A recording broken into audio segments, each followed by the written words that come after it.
and feel like I have company. I like it. All right, so here we go.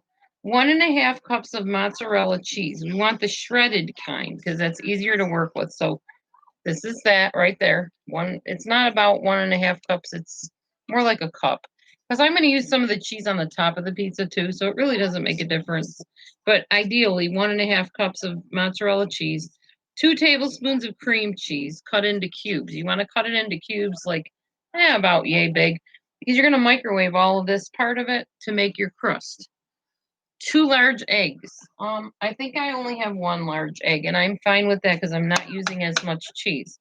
So we're breaking the egg. I probably should show you what I'm doing. There's the bowl. Breaking the egg into the bowl. And then last we need 1/3 cup of coconut flour, but I'm not using coconut flour. And the great thing, I'll be right back. The great thing about keto or any of these low carb recipes is that you can improvise. You don't have to do it exactly the way they say. If you don't have coconut flour, you can use this. This is gluten-free flour, but it's still going to turn out really yummy and a lot better for you than anything you can buy at the store. So it's definitely worth doing. So measuring out 1/3 cup here, trying to anyway.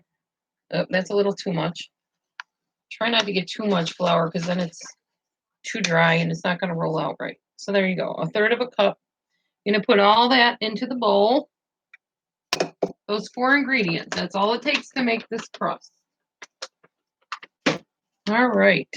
Now we're going to get something to stir this all with and make our crust. Be right back again.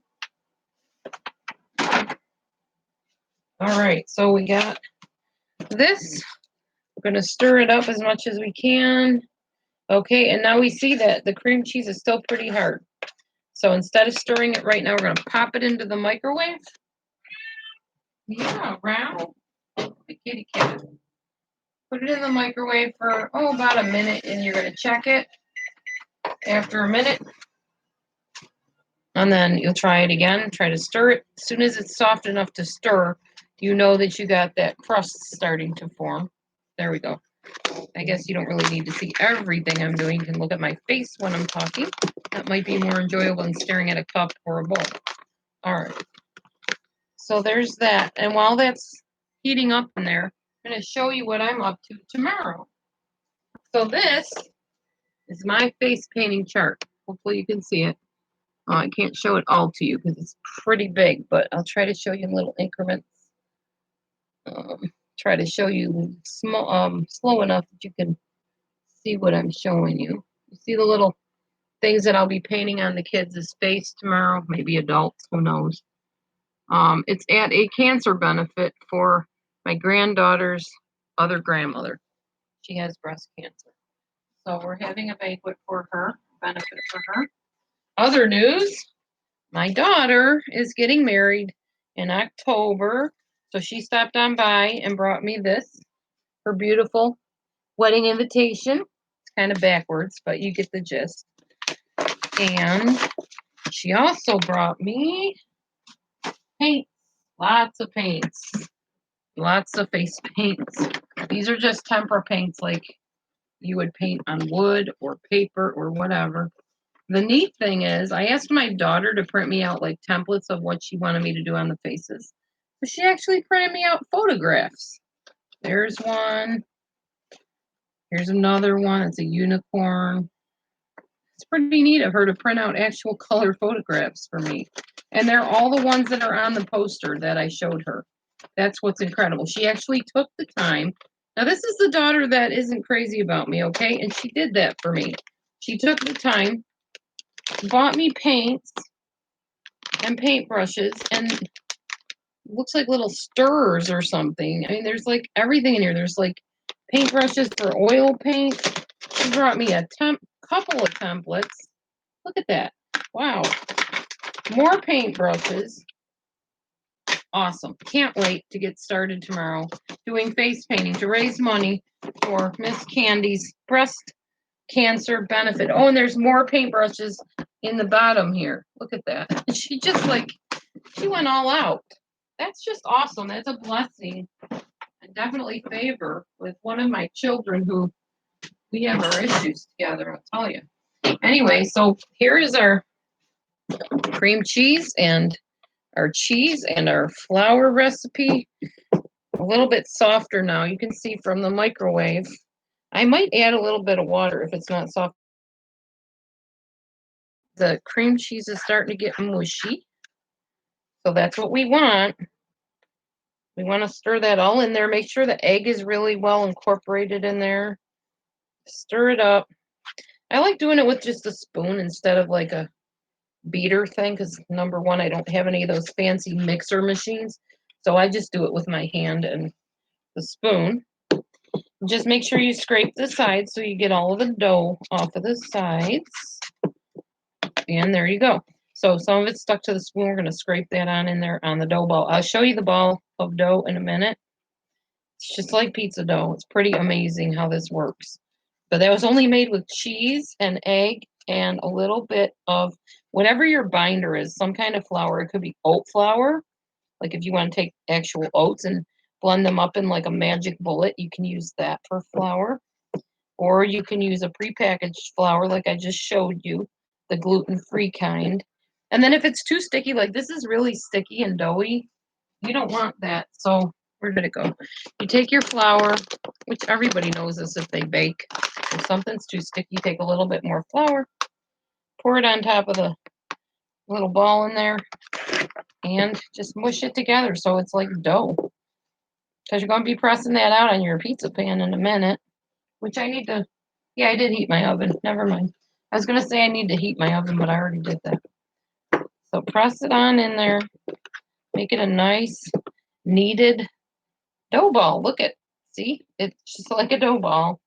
And no, I did not have two bowls here and pull one out that's already made up. This literally, I am doing it as we speak here, as you listen to me.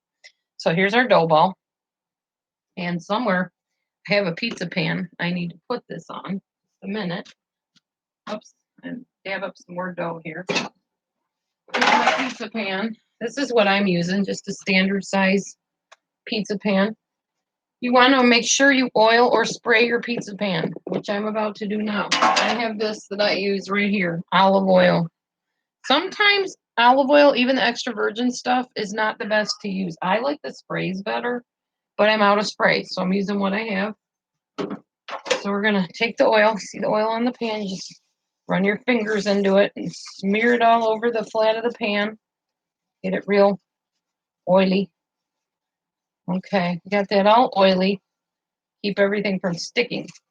Now what you're going to do is you're going to take the dough.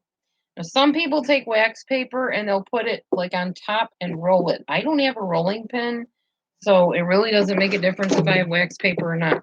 So a lot of times I will do just what I'm doing now. I'll put a little bit of flour in my hand and push down the crust and make it really flat. So give me a minute while I'm doing this. I'm not going to hold that up right now because it's too hard to talk and hold it up at the same time. But this dough turned out really doughy, so I just keep on adding more flour to it and keep trying to press it out, press it out. It's not going to make a super huge pizza. I don't even know if it's going to make a standard size pizza, but it's going to be pizza nonetheless. So we'll have a salad with it probably, and it'll be a good dinner. Very good dinner. I had fish tacos for lunch. Those were really good. I used, what did I use for that? Was it salmon? I'm not sure. Some type of a fish in a bag. And I put it in the wok and I cooked it really, really well. I took all the breading off of it that I could get off of it. And then I put it into the wok, fried it up or cooked it up, deep fried, whatever. Not in oil though. I think I just put, well, I put oil in the pan, but I didn't deep fry the fish. Okay, this is coming nice. And then I put it like in a taco, or yeah, in a lettuce leaf with taco seasoning and tomatoes and ground, no, not ground anything. I was going to say ground turkey, but I already told you there's fish. Okay, so this is the pizza crust so far, just so you see it. Now you're going to want to put this pizza crust into the oven and you're going to watch because it's going to get bubbles on it. And as the bubbles form, You're going to poke them down. You don't want bubbles in it. So put it on in there. It'll let me. Oh, it's taped shut. But instead of using mayonnaise, I put sour cream, which was okay. I would have rather had the mayonnaise, but that was okay. I just ate the sour cream on it. It was all right. Hi, buddy. You want to come and say hi to the viewers? Hang on, I'm getting my kitty cat Carm to say hello to you. Come here, baby boy. Come here, guy. This is Carmine Ragusa. Boy, boy. Let him see your face, guy. Let him see your face, guy. You're going to be shy, huh? There we go. There's Carmine Ragusa. He's my buddy. Cream on the bottom of the lettuce leaves. Then I put the fish on. Then I put the tomatoes on. And I sprinkled it with some kind of seasoning. However I like it. I don't know. And then I put the relish on. And it was very, very good. If you have not tried it yet, romaine lettuce makes the best tacos. You don't need all that tortilla shell and starchy whatever. I mean, unless you want it. But if you're trying to watch your pounds and stuff, yeah, you're going to want to go with the lettuce shell. So you put whatever you put on any kind of taco. You can do beef tacos that way. You could do chicken tacos that way. Look at him. He's so in love. He is such a lovey. Gotta love this kitty cat. We love all our animals. We have 3 cats. We used to have doggies, but we don't have any doggies anymore, just kitties. So Carly's just snoozing away. We're waiting for that pizza crust to get firm. When the pizza crust gets firm, we will put the toppings on. So I'm reading my little messages here online. And nobody's in here with me right now on the broadcast, so I can't really talk to y'all. Or I would ask you some questions and chat with you. So yeah, I don't know. I might conclude this and come back live and put the toppings on in a separate video. Maybe. I don't know. I don't know if that would work best or if I just wait, let the pizza crust come out and put the toppings on. Not sure. Probably conclude and then come back. So stay tuned. I will be back when we put the toppings on the pizza. Actually, I might come back after the pizza's cooked and I can show you what it looked like. All right. So stay tuned for